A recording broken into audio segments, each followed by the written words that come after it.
Welcome students, आपका फिर से ऑनलाइन एजुकेशन की क्लास में स्वागत है।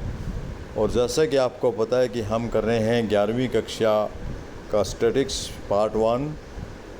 जो 11वीं कक्षा में इकोनॉमिक्स में पार्ट 1 है उसको कर रहे हैं। उसमें आज का हमारा टॉपिक है what is the statics and what are its type.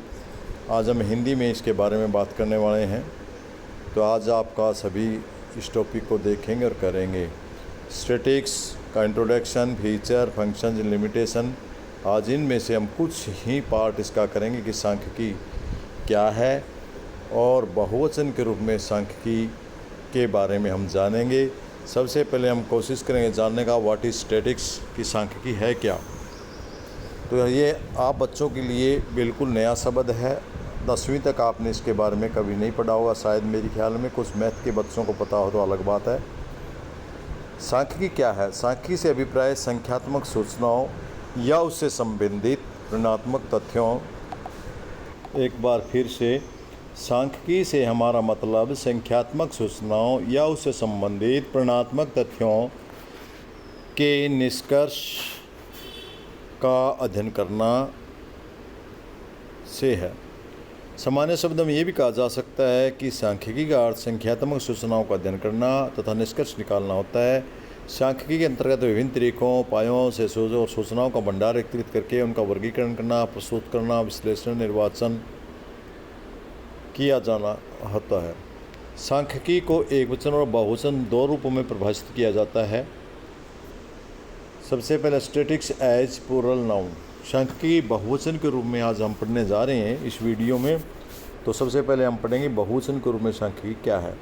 बहुवचन के रूप में सांख्यिकी का अर्थ अंकों के रूप में व्यक्त की गई सूचनाओं अथवा आंकड़ों से होता है, जैसे जनसंख्या संबंधी आंकड़े, रोजगार संबंधी आंकड़े आदि। परंतु यहाँ यह उल्लेखनीय है कि किसी एक संख्यात्मक तथ्य को सांख्यिकी नहीं कहा जा सकता। उदाहरण के लिए राम का वेतन 10,000 रुपये है, यह सांख्यिकी नहीं कहलाएगी, क्योंकि यह एक आंकड़ा है, क्योंकि आंकड़ा न तो एक आंकड़ों का समूह है और ना ही एक औसत है। आज संख्यात्मक तत्वों के समूह को सांख्यिकी कहा जाता है। फिर ध्यान से सुने, एक वचन बहुवचन के रूप में यदि आपने इसकी परिभाषा देनी है तो आप कहेंगे संख्यात्मक तथ्यों के समूह को सांख्यिकी कहा जाता है। अर्थात दो विशेषताएं होनी चाहिए उसमें, एक तो संख्या में होनी चाहिए, दूसरे समूह में होने चाहिए, तब हम आंकड़ों को सांख्यिकी कहेंगे। इसलिए सभी सांख्यिकी आंकड़े हैं, परंतु सभी आंकड़े को सांख्यिकी नहीं कहा जा सकता। सभी सांख्यिकी आंकड़े हैं, परंतु सभी आंकड़ों को सांख्यिकी नहीं कहा जा सकता। ये ध्यान रखना आपने, ठीक है। डेफिनेशन ऑफ द स्टैटिक्स, इसकी हम परिभाषा जानेंगे। पहले यूल एंड केंडाल के अनुसार आंकड़ों से हमारा अभिप्राय उन संख्यात्मक तत्वों से जो पर्याप्त सीमा तक अनेक प्रकार के कारणों से प्रभावित होते हैं। वालिस और रोवर्स के अनुसार समग्र तथ्यों के परिमाणात्मक पहलुओं के संख्यात्मक विवरण हैं जो मदों की गिनती या माप के रूप में प्रकट करते हैं। आगे हम अगला जो इसी में टॉपिक है, characteristics as the plural noun. इसकी विशेषताएं क्या हैं? सांख्यिकी की बहुवचन संज्ञा के रूप में विशेषताएं क्या, या ये कह सकते हैं समकों की बहुवचन के रूप में, डाटा के रूप में समक हैं, उनकी विशेषताएं क्या हैं। अब दोनों एक ही बात है। नंबर एक, सबसे पहले तथ्यों का समूह बहुत ईजी है। जैसे कि परिभाषा में आया था कि ये तथ्यों का समूह होता है। एक अकेली संख्या समक नहीं कहलाती, क्योंकि उसमें कोई निष्कर्ष नहीं निकाला जा सकता। अनेक तथ्यों से संबंधित संख्याओं को सांख्यिकी या समक कहा जाता है, क्योंकि उनकी आपस में तुलना भी की जा सकती है तथा निष्कर्ष भी निकाले जा सकते हैं। उदाहरण के लिए कहा जाए कि हमारे विद्यालय में 1000 विद्यार्थी हैं, सांख्यिकी नहीं कहलाएगी। इसके विपरीत यदि यह कहा जाए कि हमारे विद्यालय में 9वीं में 300 हैं, 10वीं में 300 हैं, 11वीं में 250 हैं और 12वीं कक्षा में 150 विद्यार्थी हैं, तो ये सांख्यिकी कहलाएगी। तो मेरे ख्याल में समझ में आ गया होगा आपको। ये पहली विशेषता ये थी। दूसरी विशेषता है जो सांख्यिकी है वो संख्याओं में व्यक्त होती है। केवल संख्याओं में ही तथ्यों को सांख्यिकी कहा जाता है और गुणात्मक तत्वों जैसे छोटा, बड़ा, गरीब, अमीर आदि को सांख्यिकी नहीं कहा जाता। उदाहरण के लिए यदि हम कहें राम लंबा है और श्याम छोटा है, तो ये सांख्यिकी नहीं कहलाएगी, क्योंकि ये संख्या में नहीं है। परंतु यदि ये कहा जाए कि राम की लंबाई 5 फुट 10 इंच है और श्याम की लंबाई 5 फुट 5 इंच है, तो यह कथन सांख्यिकी कहलाएगी। यहाँ दोनों विशेषताएँ हो गई। अनेक कारणों से प्रभावित। आंकड़ों पर किसी एक कारण का प्रभाव नहीं पड़ता, परंतु वह कई कारणों से प्रभावित होते हैं। यदि आंकड़े केवल एक ही कारण से प्रभावित होते हैं तो उसे कारण से हटाने के बाद वे सामान्य हो जाएंगे और उनका कोई महत्व नहीं रहेगा।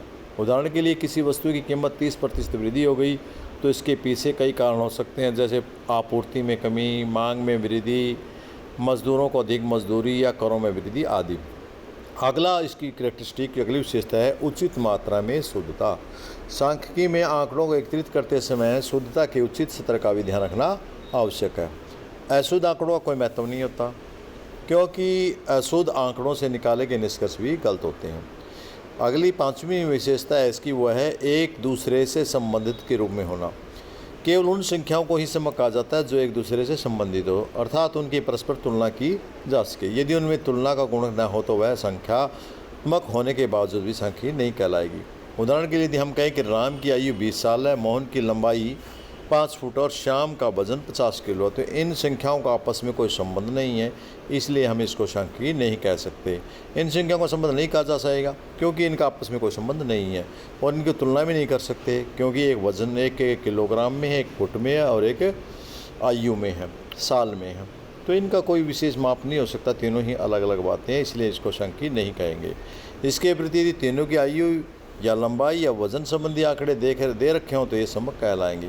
तीनों, यदि ये कहा जाए कि राम की वज़न 20 किलो है, श्याम का वज़न 5 किलो है और मोहन का वज़न 50 किलो है, तो ये आपके सांख्यिकी हो जाएगी, तो इसे सम्मक कहा जाएगा। अगला पूर्व निश्चित उद्देश्य है। आंकड़े किसी पूर्व निश्चित उद्देश्य के लिए ही एकत्रित किए जाते हैं। बिना किसी उद्देश्य के लिए एकत्रित की गई सूचनाएं केवल संख्या कहलाएंगी, उन्हें सांख्यिकी नहीं कहा जाता। उदाहरण के लिए, किसी गांव के किसानों से संबंधित आंकड़े एकत्रित किए जा रहे हैं तो इसका कोई पूर्व निश्चित उद्देश्य होना चाहिए। उन्हें क्यों एकत्रित किया जा रहा है? उनकी आर्थिक स्थिति का पता लगाने के लिए, या उनके पास उपलब्ध जमीन का वितरण जानने के लिए, अथवा उनकी जनसंख्या का पता लगाने के लिए, किसी अन्य उद्देश्य के लिए आंकड़े किए जा रहे हैं। किस उद्देश्य के? उसी प्रकार के आंकड़े एकत्रित करने हैं, वरना तो फिर आप सिर्फ उनकी आंकड़े नहीं सांख्यिकी नहीं कहलाएंगे, सिंपल आंकड़े होंगे। अगला गणना और अनुमान विशेषता। समकों को गणना द्वारा या अनुमान द्वारा एकत्रित किया जा सकता है। यह अनुसंधान के एक क्षेत्र पर निर्भर करता है। यदि अनुसंधान का क्षेत्र विस्तृत है तो अनुमान विधि का भी उपयुक्त हो सकती है। जैसे प्रधानमंत्री मोदी की दिल्ली सभा में लगभग 1 लाख लोग और मुंबई की सभा में 2 लाख आए थे। इसके प्रति यदि अनुसंधान का क्षेत्र सीमित है तो गणना पद्धति उचित होगी। जैसे यदि हम किसी कक्षा में उपस्थित विद्यार्थियों के बारे में जानकारी लेंगे तो उन्हें गिनकर ही पता करेंगे। नंबर 8, व्यवस्थित रूप में एक संकलित। आंकड़ों का व्यवस्थित रूप में संकलित किया जाना आवश्यक है।